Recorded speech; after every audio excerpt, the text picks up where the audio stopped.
m'appelle Chloé, je suis en MBA première année stratégie business innovation et j'ai choisi l'approfondissement marketing. Donc Sophie Marcheval, responsable pédagogique du programme MBA spécialisé business et innovation à l'Hydrac Business School de Lyon. Alors Chloé, dans ton choix de poursuite d'études, donc après ta troisième année, qu'est-ce qui t'a orienté vers le MBA de l'Hydrac de Lyon? Je suis originaire du sud de la France et je voulais quitter, changer d'air et tout ça. Et je sais que l'Hydrac de Lyon, c'est un bel environnement, un beau campus et tout ça. Et j'ai fait une licence qui était plus aspect commercial. Donc j'ai préféré choisir le MBA avec l'approfondissement marketing et surtout avec les cours qui étaient proposés, les blocs qui m'intéressaient, qui m'ont séduite. Donc, voilà. Tu es venue faire des portes ouvertes? Oui, j'étais venue faire les portes ouvertes. C'était au mois de juin, il me semble. Et j'en avais profité pour mon appartement, du coup. D'accord. Mais oui, j'étais venue faire les portes ouvertes et après, je participais au webinaire qu'il y avait en visio. Ok. Et alors, quels sont les arguments forts qui t'ont fait choisir cette formation, justement? Plus l'aspect professionnel et les débouchés qu'il peut y avoir après le MBA. Surtout l'aspect avec l'alternance. Faire de l'alternance et le rythme d'alternance m'intéressait. Parce qu'année dernière, j'étais déjà en alternance, mais c'était sur 2 jours, 3 jours. Et je trouvais que c'était dommage de louper des semaines entières en entreprise. Et là, ça m'a séduite aussi. Donc, tu es vraiment venue chercher, en fait, si je résume, plutôt le côté professionnel. Et effectivement, on est dans une certification professionnelle qui nous est donnée notamment par le ministère du Travail. Et on a cette logique de compétences et d'expérience professionnelle. On va chercher l'expérience professionnelle pendant 2 ans grâce au rythme d'alternance, avec un rythme qui est d'1 semaine en formation et 2 semaines en général, 2 à 3 semaines en entreprise. Oui, et aussi parce que la ville de Lyon, il y a de belles opportunités au niveau professionnel, donc c'est ce qui m'a aussi attirée. Puis le fait que vous envoyez des offres souvent par mail pour les alternants. Donc voilà. Ok, très bien. Et alors aujourd'hui, comment tu arrives à jongler entre le travail, la formation, peut-être des passions aussi à côté? Oui. Je trouve que les cours, les horaires sont c'est très correct. Il n'y a pas, il y a rien à dire sur ça. Après, c'est comme la vie comme tout le monde. Je pense qu'il faut tous qu'on trouve notre rythme entre le sport. Je fais beaucoup de sport, donc j'essaie j'arrive plus à aller faire mon sport quand je suis en entreprise parce que je commence un peu plus tard que quand je vais en cours à 8h. Je suis plus matinale, donc je vais au sport le matin. Après, le soir, avec les beaux jours qui arrivent, c'est agréable d'aller boire des verres sur les quais. Et non, après, le campus il est bien situé, il y a des boulangeries, tout ça. Donc je sais que des fois, le midi, on va manger dehors, entre guillemets. Et voilà. D'accord. Et est-ce que tu trouves que que la charge de travail, en fait, notamment liée à la formation, elle n'est pas trop importante?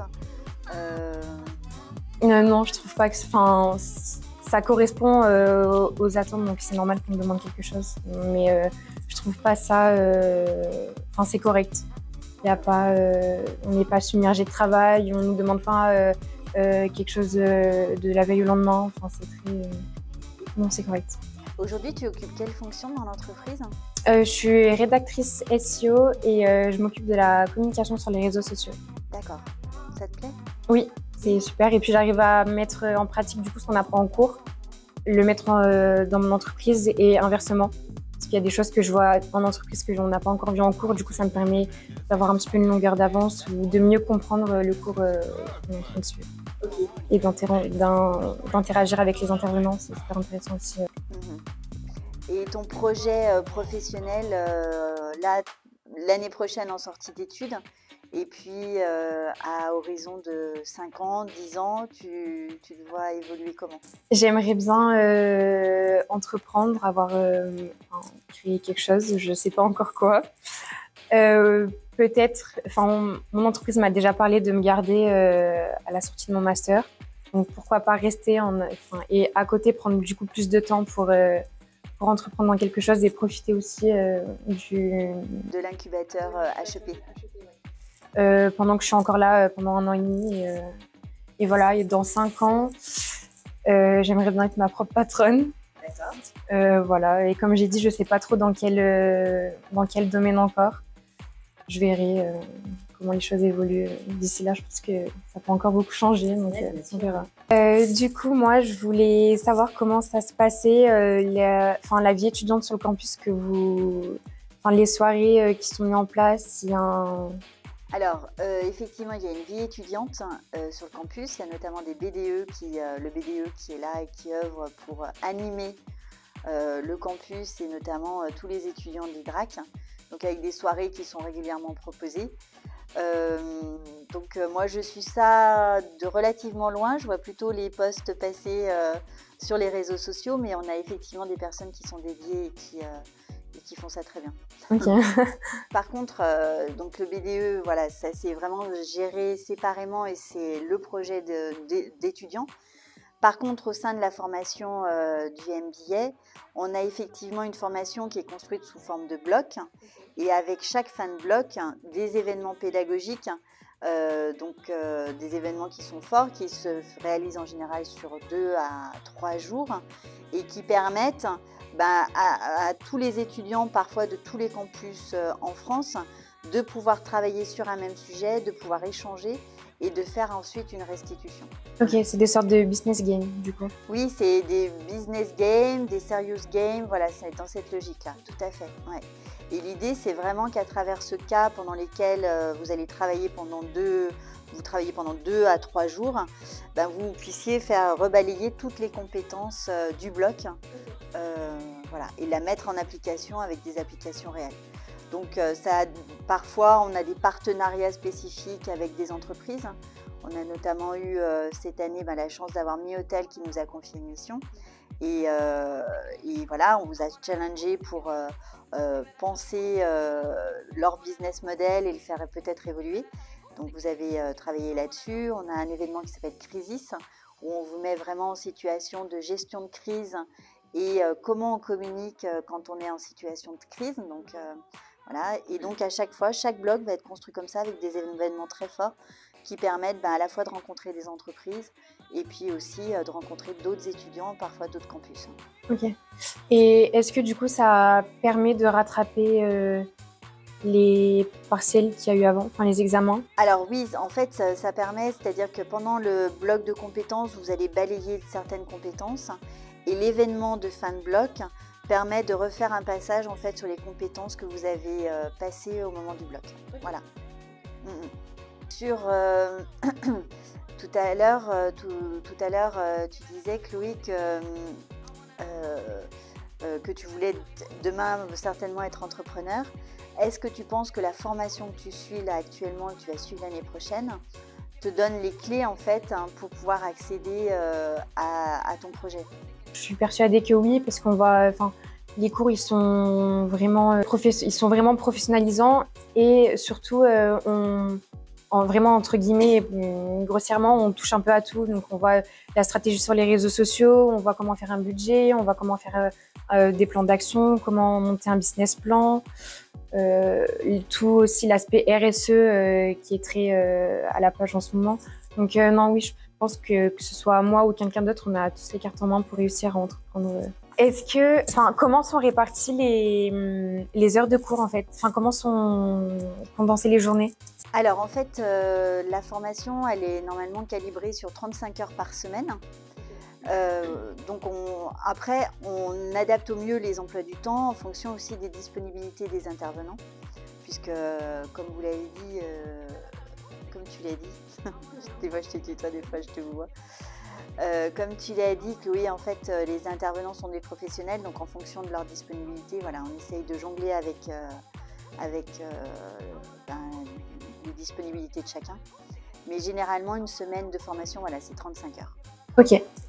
Voilà. On m'a souvent dit dans la classe que, les élèves ont remarqué dans la classe qu'on avait des blocs de cours de 4 heures. Et les questions qui nous sont souvent revenues, pourquoi 4 heures et pas 2 heures Alors c'est vrai que la plupart des intervenants, quand ils viennent à l'IDRAC, c'est pour vous donner des cours. C'est plus facile pour eux de se libérer sur une plage horaire de 4 heures que 2 heures. Pour eux, en termes d'investissement personnel, c'est plus simple. C'est pour ça que souvent, vous avez effectivement des blocs de 4 heures sur un module de cours par intervenant. Voilà. En sachant que la plupart posent des jours de congé, donc c'est une demi-journée de congé qu'ils posent en entreprise pour pouvoir venir vous dispenser des cours. Donc voilà, c'est juste une question d'organisation et de disponibilité avec les intervenants. Quel conseil, Chloé, tu donnerais en fait à un étudiant qui rentrerait dans la formation? Déjà de s'intéresser à l'intervenant qui nous fait cours, d'être attentif à tout ce qu'il dit parce que ça peut nous servir vu que c'est un professionnel, il est actif dans la vie, donc il est sur le terrain tous les jours, donc il sait de quoi il parle quand il nous fait cours. Et ce que je conseillerais, c'est ce que je fais et que mes copines font en classe, on ajoute les intervenants sur LinkedIn justement, et eux des fois aussi nous le proposent pour que, je dis n'importe quoi, mais si demain dans la rue on marche et qu'on a une idée, on passe devant une affiche qui nous fait penser à un de nos profs qu'on a eu, de se dire je vais lui envoyer un message pour savoir si il n'a pas un contact dans telle ou telle entreprise. Donc je trouve ça intéressant de pouvoir ajouter nos intervenants sur LinkedIn pour les relancer ou pour leur écrire rien que de savoir comment ils vont ou s'ils n'ont pas besoin eux-mêmes dans leur entreprise de recruter quelqu'un. Ça c'est malin, effectivement, c'est vrai que c'est souvent le conseil qui vous est donné par les intervenants. Et de la même manière, je retournerai aussi les choses, c'est-à-dire que vous, en tant qu'étudiant, il faut aussi que vous ayez un profil LinkedIn qui soit le plus fiable possible et le plus complet possible, parce que c'est facile aujourd'hui de prendre contact directement à travers ce réseau social, quoi. Oui, surtout qu'il y a tout le monde il y a beaucoup de monde qui est sur LinkedIn. Moi, c'est régulièrement en fait que les étudiants ont des profils pas à jour et à qui j'envoie des messages. Votre profil, ça va pas, quoi. Oui, puis surtout, du coup, ça nous force entre guillemets à garder un profil régulier et puis à développer notre réseau aussi. Et je trouve ça top. Et c'est hyper important, le réseau, effectivement, avec vos intervenants et puis avec tous les gens qui sont dans l'organisation en fait au sein de l'IDRAC, des anciens, des étudiants actuels, etc. S'il y avait 3 mots, quels sont les 3 mots que vous choisiriez en fait pour définir la formation que vous suivez actuellement? L'ambition, l'assiduité, et la rigolade. Merci Chloé.